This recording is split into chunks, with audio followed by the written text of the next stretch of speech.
My insane coworker uninvited me from my wedding because I'm gay, then demanded I house sit for a month while he goes on his honeymoon. I refused, so he started harassing me at work and tried to break into my house. I've been friends with my coworker John for almost 10 years now, but because I'm gay, I wasn't invited to his wedding. When I found out, I asked him if there was a mistake with the invites, but he said it was his fiance's decision. She doesn't want my kind attending the wedding. Apparently, her parents are homophobic and would not be afraid to cause a scene because a gay person is at the wedding. I was visibly upset when he said this, but he put his arm around me and said he wanted to remain friends. He didn't speak another word to me until after the wedding, when he randomly called. He told me he needed a favor. Him and his wife were going on their month-long honeymoon and needed someone to visit their house twice a day to take care of their cat. I responded saying there was no way I'd do that for him after he showed me what our friendship meant to me, and that's when he went off on me. He was drunk when he said this, so I kinda forgive him, but he called me a slur and told me I would suffer in purgatory for my sins. He's religious. I hung up on him, but he called me again the next day, begging me to care for the house while they're gone. Apparently, if I don't do it, nobody will, which means their honeymoon will be canceled, and that'll be $15,000 down the drain. John's wife's voice came through the phone, sharper now. You don't understand what you're doing to us. John is a wreck because of this. He can't sleep, can't eat. You're going to ruin his career if this stress keeps up. I closed my eyes, trying to keep calm. I'm not ruining anything. I'm just not taking responsibility for something that isn't my problem. It is your problem, she insisted. You were his friend for a decade. You think you can just throw that away over one little disagreement? One little disagreement? I repeated, incredulous. You excluded me from his wedding because of who I am. That's not a little disagreement. That's you making it clear you don't see me as an equal, as someone worthy of basic respect. She sighed heavily. Look, I get it. You're upset, but the wedding's over. It's in the past. Can't we just move on? I shook my head, even though she couldn't see me. I'm not the one who needs to move on. I'm fine where I am. You're unbelievable, she said, her voice tight with frustration. Do you know what it's like to have your entire life's happiness hinge on one person's decision? To have everything you've ever planned come crashing down because of one stubborn person? Yes, I said quietly. I do. She was silent for a moment, and I wondered if she'd finally understood. But then she spoke again, her voice icy. Fine, be that way, but don't be surprised when you have no friends left. People talk, and you're not exactly making yourself look good. The line went dead before I could respond. I set the phone down, my hands shaking. I knew I was doing the right thing by standing up for myself, but that didn't make it any easier. I felt isolated, like I was alone in a room full of people who couldn't or wouldn't see my side. Over the next few weeks, things continued to escalate. Every few days, I'd find something new on my desk. More Bible verses, nasty notes scribbled on post-it pads, even a small rainbow flag that had been slashed through with a knife. It was surreal, like I was living in some kind of twisted movie where everyone had turned against me. I kept going to HR, reporting each incident, but they didn't seem to take it seriously. It's probably just a joke, one of the HR reps said dismissively when I showed her the shredded flag. You know how people can be. I didn't bother trying to explain that it wasn't a joke to me, that it felt like a threat. Instead,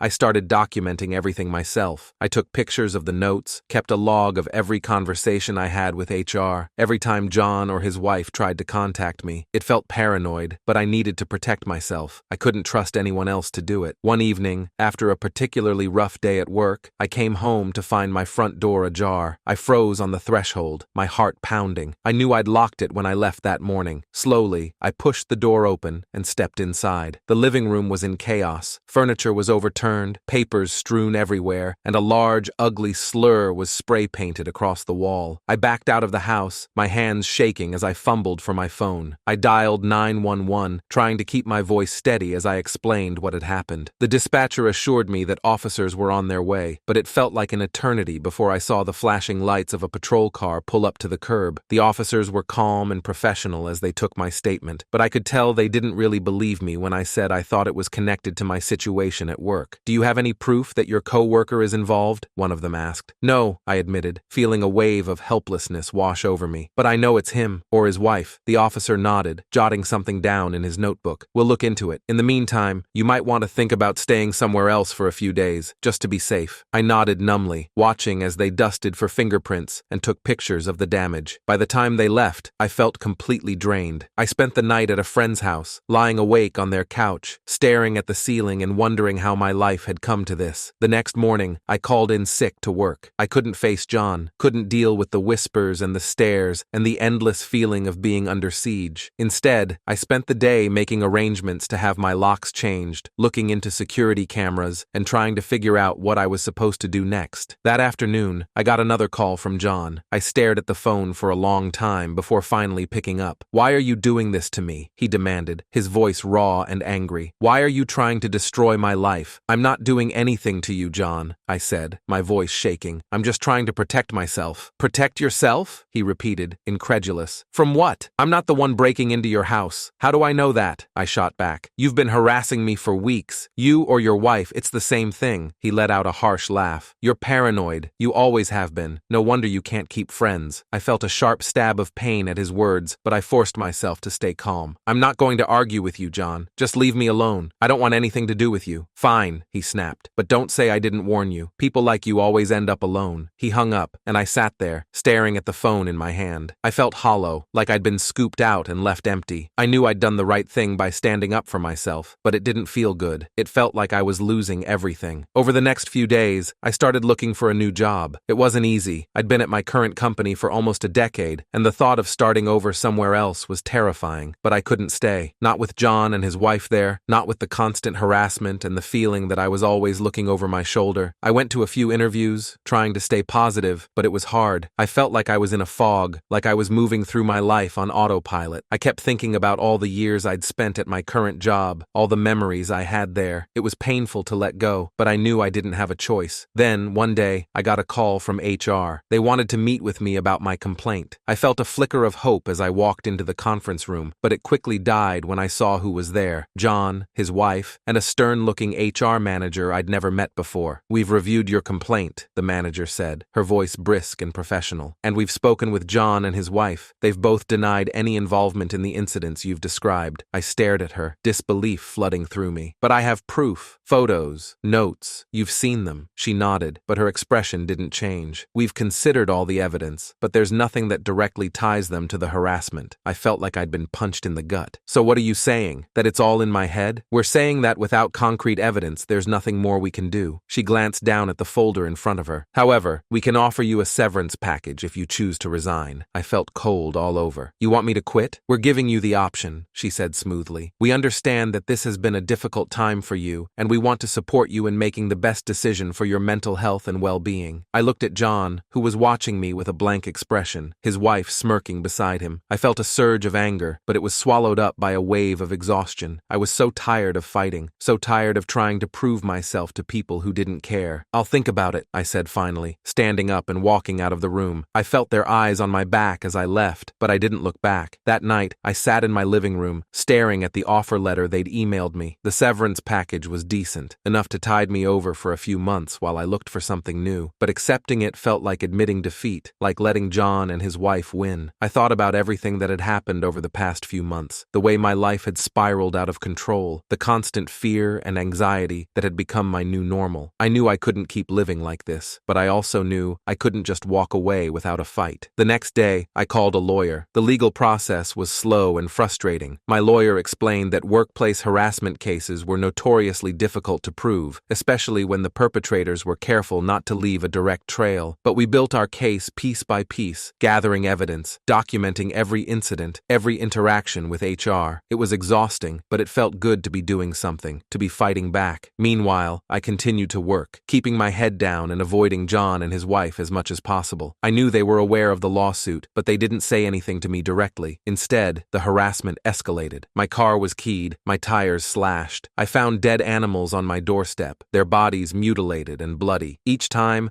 I documented everything, called the police, added it to my case file. It felt surreal, like I was living in some kind of nightmare that I couldn't wake up from, but I refused to back down. Finally, after what felt like an eternity, we got a court date. The trial was long and grueling, every day a new battle. John and his wife denied everything, of course, painting me as some kind of unstable, paranoid individual who was out to ruin their lives. But we had the evidence, and my lawyer was relentless. We pressed John and his wife over and over, and the more we did, the more my lawyer, as well as the judge, started seeing the inconsistencies in their story. The details didn't match, the recounts were off, things were just not aligning how they were saying. In the end, the judge ruled in my favor. It wasn't a complete victory. The damages awarded were modest, and John and his wife weren't fired, though they were placed on probation probation, but it was enough. Enough to prove that I hadn't imagined it, that I wasn't crazy. I took the severance package and left the company. It was bittersweet, leaving behind a place I'd once loved, where I'd made so many memories, but it was also liberating. For the first time in months, I felt like I could breathe again. I found a new job, in a new city, far away from John and his wife, and all the pain they'd caused. It wasn't easy, starting over, but it was worth it. I made new friends, built a new life for myself, and I never looked back. John tried to contact me a few times after the trial, leaving long, rambling voicemails about how sorry he was, how he wanted to make things right. I deleted them without listening. I didn't need his apology. I'd moved on. Looking back, I realized that losing John's friendship was one of the best things that had ever happened to me. It forced me to see my own worth, to stand up for myself in a way I never had before. It was a painful lesson, but one I was grateful for. And as for John and his wife, I didn't know what happened to them, and I didn't care. They were part of my past, a past I'd left behind. I was focused on my future now, and it was bright, because I knew, no matter what happened, I would never let anyone make me feel small or unworthy again. I had found my strength, and I would never let it go.